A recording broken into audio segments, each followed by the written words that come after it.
بسم اللہ الرحمن الرحیم۔ السلام علیکم۔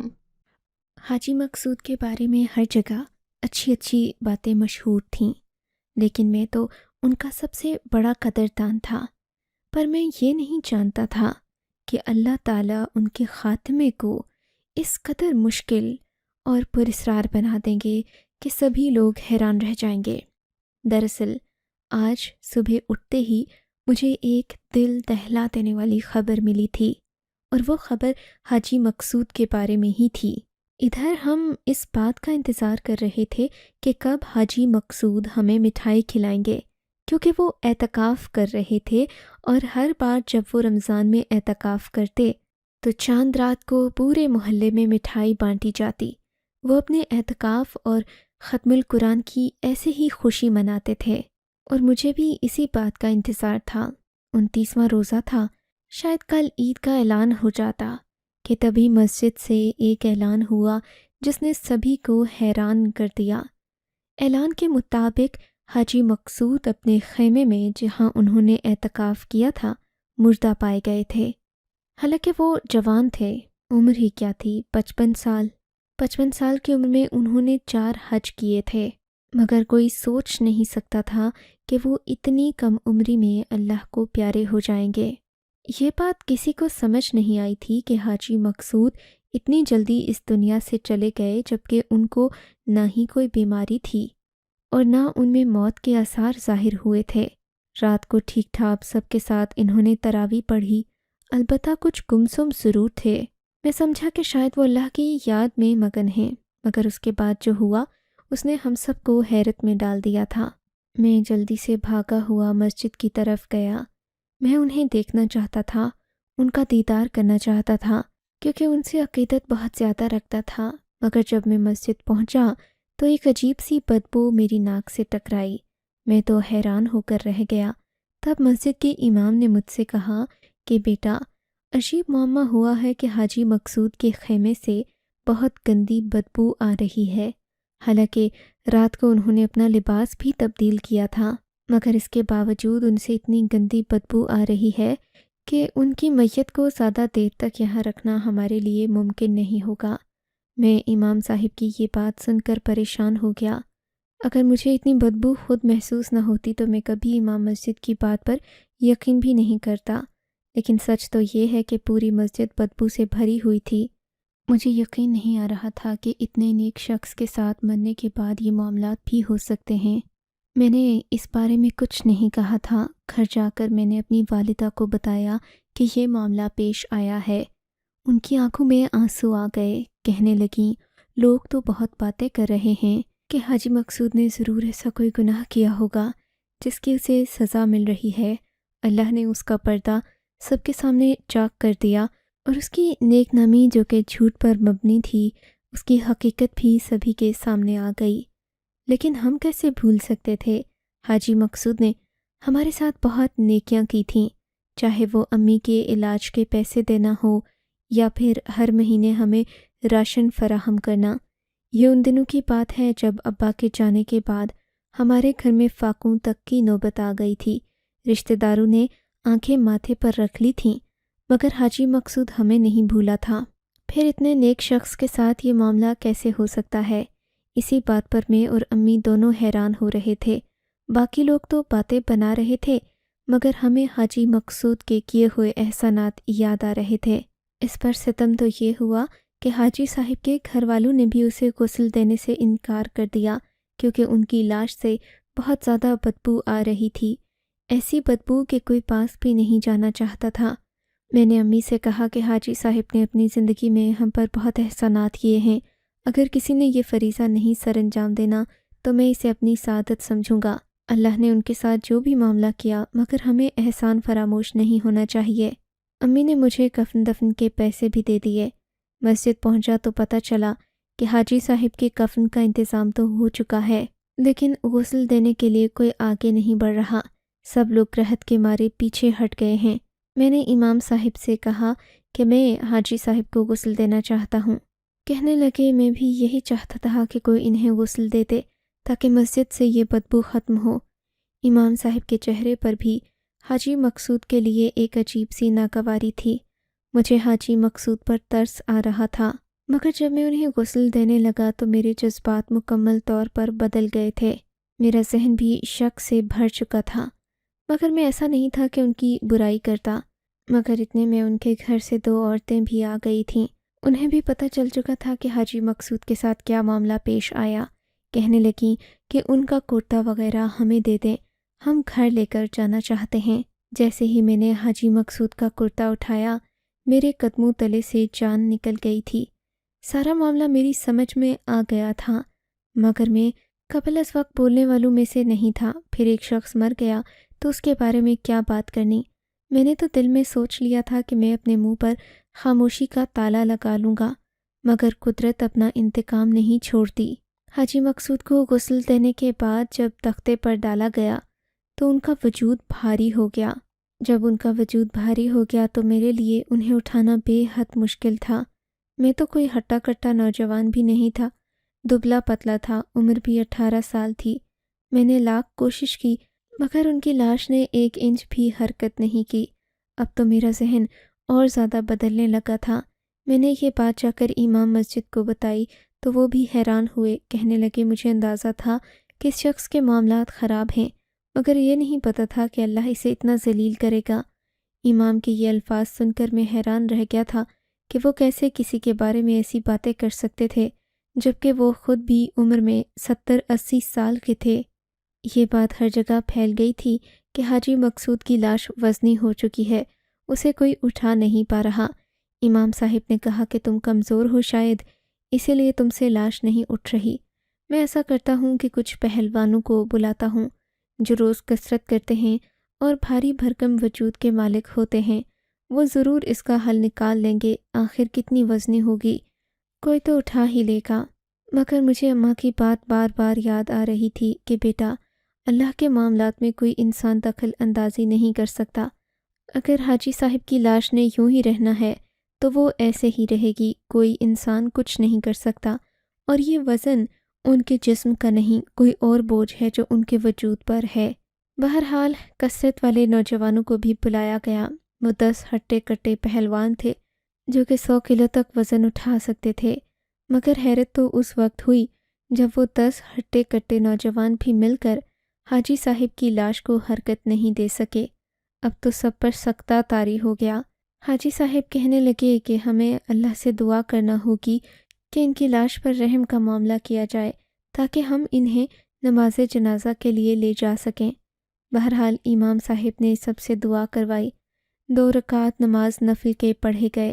سب لوگوں نے مل کر اجتماعی دعا کی کہ اس شخص کی لاش کو یہاں سے اٹھانے میں آسانی ہو، اور حیرت کی بات کہ یہ دعا قبول بھی ہو گئی تھی۔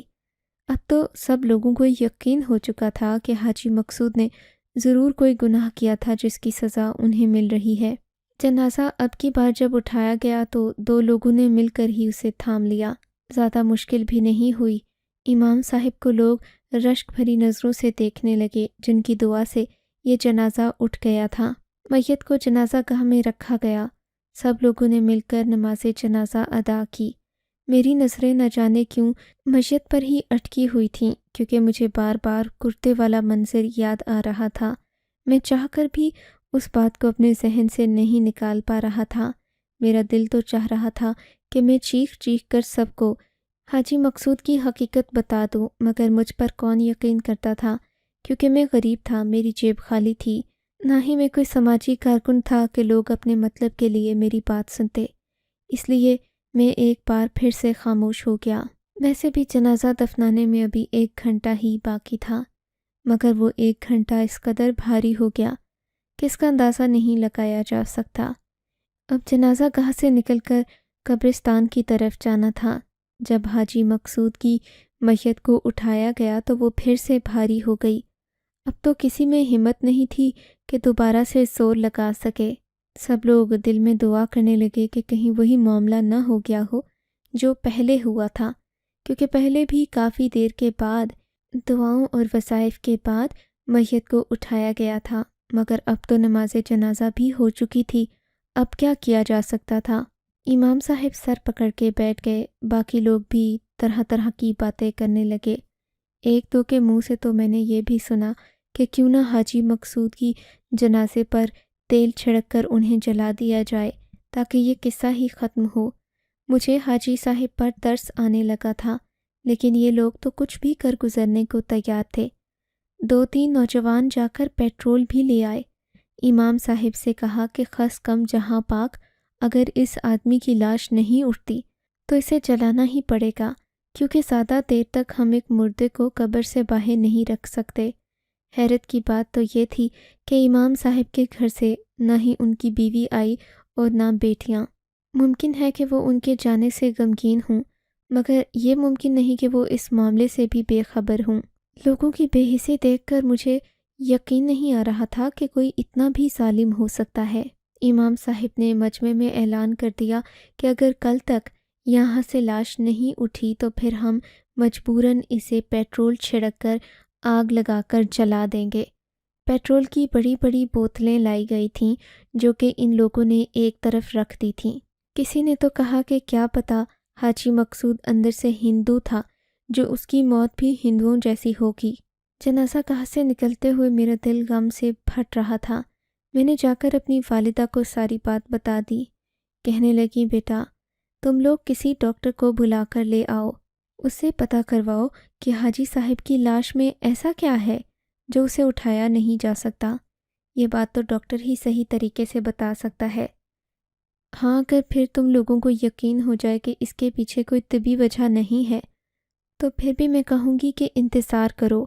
ہو سکتا ہے کہ انہوں نے کسی کا قرض دینا ہو، کوئی معاملہ باقی ہو، وہ کسی کے خواب میں آ کر بتا دیں، بیان کر دیں۔ اس طرح اتنی جلدی فیصلہ نہیں کرنا چاہیے۔ اماں کی بات جو ڈاکٹر کے حوالے سے تھی مجھے درست لگی۔ میں نے جا کر امام صاحب کو یہ بات بتا دی۔ وہ بھی پریشان بیٹھے ہوئے تھے۔ کہنے لگے، بیٹا مجھے ڈر ہے کہ کہیں اس جنازے کی وجہ سے کوئی فتنہ نہ برپا ہو جائے۔ تم تو جانتے ہو کہ یہ معاملہ کتنا نازک اور حساس ہے۔ ایسی باتیں جنگل کی آگ کی طرح پھیل جاتی ہیں۔ پھر حاجی صاحب کی لاش سے بھی بدبو آ رہی تھی۔ اب لوگ کہیں غصے میں آ کر لاش کی بے حرمتی نہ کرنا شروع کر دیں۔ میں خود ایسا نہیں چاہتا، مگر کیا کروں، لوگوں کے جذبات بھی تو نہیں روک سکتا۔ امام صاحب نے بھی اس بات پر اتفاق کیا کہ ہمیں ایک ڈاکٹر کو بلانا چاہیے جو مکمل طور پر لاش کا معائنہ کرے اور ہمیں بتائے کہ مسئلہ کیا ہے۔ کبھی کبھی انسانی جسم میں بھی تو ایسی تبدیلیاں آ جاتی ہیں جس کی وجہ سے اس کے وجود کا وزن بڑھ جاتا ہے، مگر بیٹا جتنی بھی تبدیلی آ جائے، لاش دیکھنے میں پہلے جیسی لگتی ہے اور وزن زیادہ ہو گیا ہے، یہ بات عجیب ہے۔ بہرحال ہمیں ڈاکٹر کو دکھا دینا چاہیے تاکہ اگر کل کو ہم کوئی اور کارروائی کریں تو ہم پر یہ الزام نہ آئے کہ ہم نے صبر نہیں کیا یا تحقیق نہیں کی۔ حاجی مقصود کی لاش کو پلاسٹک کے کور سے ڈھک کر رکھ دیا گیا تاکہ بارش وغیرہ نہ پڑے، مگر ایک بات تو میں بھی جانتا تھا کہ وہاں آس پاس کتے، بلیاں، ہر طرح کے جانور گھومتے پھرتے رہتے تھے۔ دنیا بھی کتنی بے رحم ہے۔ ایک مردہ شخص جو کسی کو کچھ کہہ بھی نہیں سکتا، اس سے لوگ اتنی نفرت کر رہے تھے۔ میں نے دل میں سوچ لیا تھا کہ میں حاجی مقصود کی میت کا پہرا دوں گا، بیٹھا رہوں گا وہاں پر کہ کوئی جانور قریب آ کر میت کی بے حرمتی نہ کرے، مگر میں کیا جانتا تھا کہ آج کی رات مجھ پر مزید راز منکشف ہونے والے ہیں۔ میری والدہ کو بھی اس بات پر کوئی اعتراض نہیں تھا کہ میں میت کا پہرا کروں، مگر خدا کی قسم کھا کر کہتا ہوں، رات 3 بجے تک وہاں بیٹھنے کے بعد مجھے وہاں مزید پہرا دینے کی ضرورت محسوس نہیں ہوئی، کیونکہ جو بھی جانور آتا وہ دور سے ہی میت کو دیکھ کر چلا جاتا، جیسے وہ بھی حاجی مقصود کے دنیا سے جانے کا غم منا رہے ہوں۔ میں اس بات پر حیران تھا، سمجھ نہیں پا رہا تھا کہ حاجی مقصود اللہ کے قریب تھا یا پھر اللہ کے عذاب میں آیا ہوا ہے۔ کچھ نشانیاں ایسی تھیں جو صرف نیک لوگوں کے ساتھ ہوتی ہیں اور کچھ ایسی جو اللہ بدکار لوگوں پر مسلط کرتے ہیں۔ بہرحال صبح 8 بجے کے قریب ڈاکٹر معیز آ گئے۔ امام صاحب بھی ساتھ تھے۔ انہوں نے کہا کہ آپ چل کر میت کا معائنہ کر لیں۔ ڈاکٹر صاحب آئے۔ میں نے جب ڈاکٹر صاحب کو دیکھا تو مجھے خوشی ہوئی تھی، کیونکہ وہ بھی بارش آدمی تھے، کافی نیک معلوم ہوتے تھے، مگر انہوں نے ایک شرط رکھی، کہا کہ میں میت کا معائنہ اکیلے میں کروں گا، کیونکہ اگر مرحوم میں کوئی کمی ہوئی یا کوئی ایسا معاملہ ہوا جس کی وجہ سے ان پر اتنی سختی ہو رہی ہے تو میں کسی سے نہیں کہوں گا۔ مجھے کسی کے راز افشا کرنے میں کوئی دلچسپی نہیں ہے۔ ڈاکٹر موئز کی بات بھی مجھے بہت درست لگی تھی۔ ہم نے ڈاکٹر موئز کو اکیلا چھوڑ دیا تھا، مگر ان کے ہاتھ میں کوئی آلہ نہیں تھا، کوئی سوئی، کینچی، کوئی سرجری کا آلہ، کچھ بھی نہیں۔ وہ تو خالی ہاتھ آئے تھے، اور خالی ہاتھ ہی ہم نے انہیں جاتے دیکھا۔ امام صاحب نے ان سے پوچھا کہ کیا معاملہ ہے اس میت کے ساتھ؟ ڈاکٹر موئز نے عجیب جواب دیا۔ کہنے لگے کہ اب آپ میت کو اٹھا کر دیکھیں، کوئی مسئلہ نہیں ہوگا۔ ہمیں تو ڈاکٹر موئز کی بات پر پہل یقین ہی نہیں آیا، کیونکہ ہم تو بہت کوشش کر چکے تھے، مگر میت کو ہلانا ہمارے لیے مشکل ہو گیا تھا۔ بہرحال ڈاکٹر صاحب کے کہنے پر جیسے ہی ہم نے میت کی چارپائی کو اٹھایا تو حیرت کی انتہا نہ رہی۔ میت اپنی جگہ سے ہل چکی تھی، اور جب ہم نے انہیں کندھے پر اٹھایا تو اس میں بھی کوئی دقت نہیں ہوئی۔ امام صاحب اور میں ہی وہاں پر تھے، تیسرا کوئی آدمی نہیں تھا۔ سبحان اللہ! مگر یہ سب ہوا کیسے؟ ڈاکٹر محب نے ایسا کیا کر دیا جو ہم 2 دن میں نہ کر سکے؟ امام صاحب مجھ سے پوچھنے لگے تو میں بھی حیران ہونے لگا۔ ڈاکٹر صاحب کے ہاتھ میں کچھ نہیں تھا، نہ انہوں نے زیادہ وقت لیا۔ ہم تو بس تھوڑا دور گئے تھے، انہیں ہم نے تنہا چھوڑا تھا میت کے ساتھ، اور اس کے بعد جب ہم وہاں پر آئے تو میت کو اٹھانا آسان ہو گیا تھا۔ باقی لوگوں کو بھی ہم نے یہ بات بتا دی۔ صبح کے تقریباً 9 بجے ہی ہم نے حاجی مقصود کو دفن کرنا تھا۔ باقی کے لوگ بھی آ چکے تھے۔ حاجی مقصود کی قبر تو پہلے ہی کھودی جا چکی تھی، اس لیے اسی میں انہیں دفنایا گیا۔ قبر میں دفناتے وقت کوئی ایسا غیر معمولی واقعہ نہیں ہوا جس سے لوگوں کو مزید باتیں کرنے کا موقع ملتا۔ بس ایک عام جنازے کی طرح سب کچھ ہو گیا۔ حاجی صاحب کو بھی قبر میں دفنا دیا گیا، مگر یہ بات یہیں پر ختم ہونے والی نہیں تھی، اس بات نے تو آگے جانا تھا۔ حاجی مقصود کو جو لوگ دفنانے آئے تھے ان میں سے چند ایک نوجوان عجیب باتیں کر رہے تھے۔ ایک کہنے لگا کہ کیا پتہ اس حاجی کی قبر ہی پھٹ پڑے اور یہ قبر سے باہر آ جائے، کیا پتہ اس کی قبر میں آگ لگ جائے۔ جس آدمی کی لاش اتنی بھاری تھی تو سوچو اس کی قبر کتنی بھاری ہو جائے گی، کتنا مشکل ہوگا اس پہ یہ سفر۔ مگر میرے ذہن میں ایک بات اٹکی ہوئی تھی کہ ڈاکٹر محب نے ایسا کون سا جادو کر دیا جس کی وجہ سے اتنا بڑا طوفان آیا اور گزر گیا، کسی کو پتہ بھی نہ چلا۔ یہ معمہ پورے 1 ہفتے بعد جا کر کھلا، جب میں نے حاجی مقصود کے گھر کے باہر پولیس دیکھی۔ میں بھی بھاگا وہاں پہنچا تو پولیس کے ساتھ کچھ لیڈی کانسٹیبل بھی تھیں۔ انہوں نے امام صاحب کے گھر سے کچھ عورتوں کو نکالا اور پولیس کی وین میں بٹھا دیا۔ پورے محلے کے لیے یہ بات بڑی حیران کن تھی، کسی کی سمجھ میں نہیں آ رہا تھا کہ کیا ہوا اور کیا نہیں۔ حاجی مقصود کی بیوی کو پولیس پکڑ کر لے گئی، یہ خبر پورے علاقے میں پھیل گئی، مگر ان کی بیوی تو بہت نیک تھیں۔ ہم نے پوچھا تو پتہ چلا کہ حاجی مقصود نے کچھ دن پہلے ہی ایک اور شادی کی تھی، اور یہ شادی نہیں بلکہ ایک نکاح تھا۔ انہوں نے ایک ایسی عورت سے نکاح کیا جو گناہ کا کام کرتی تھی، وہ اسے گناہ سے بچانا چاہتے تھے، اسی لیے نکاح کر کے اسے گھر لے آئے۔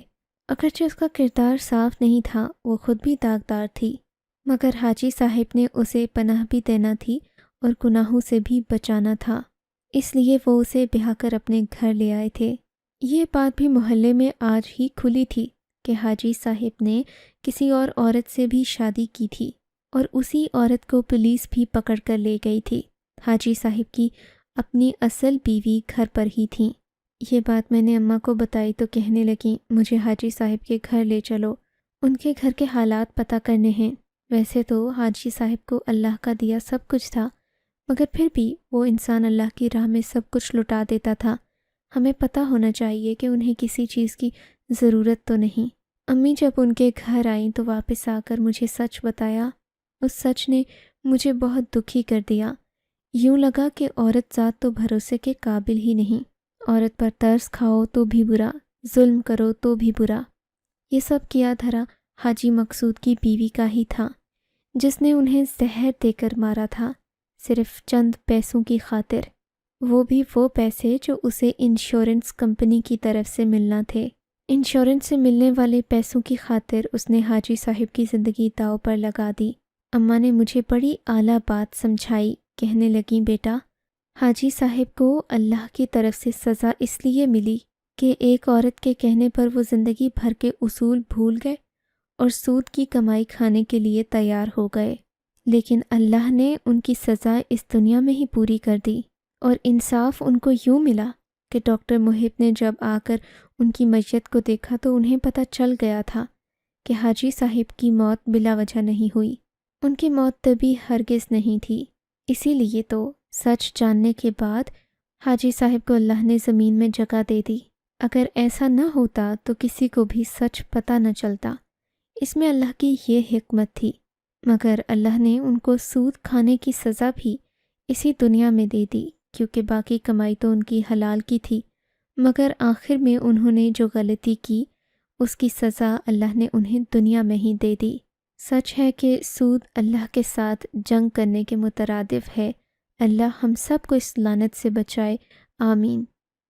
آپ کو اگر یہ کہانی اچھی لگی ہے تو اس ویڈیو کو لائک کیجیے اور اس طرح کی مزید کہانیاں سننے کے لیے ہمارے چینل کو ضرور سبسکرائب کیجیے۔ کہانی سننے کا شکریہ۔ آپ سے ملاقات ہوگی اگلی ویڈیو میں، تب تک کے لیے اللہ حافظ۔